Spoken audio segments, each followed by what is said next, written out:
Hi, I'm Craig with ApplianceVideo.com. Today, we'll be taking a look at your insulation duct assembly on this LG side-by-side refrigerator.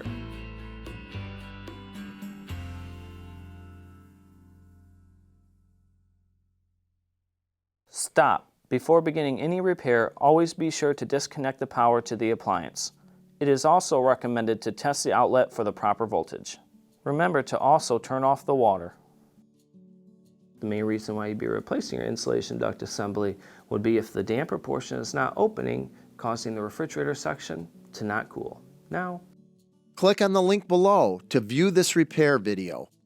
ApplianceVideo.com guides you step by step, giving you the confidence to avoid recalls and callbacks, also saving time on repairs. Whether you're up against an uncommon repair or the latest appliance on the market, our videos have been created with you in mind. Our growing library of videos have been produced using our factory-certified technicians who have extensive infield experience over the past 30 years.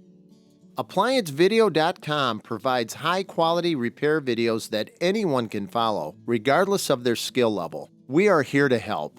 Click on the link below to view this repair video and let us help you do it right the first time.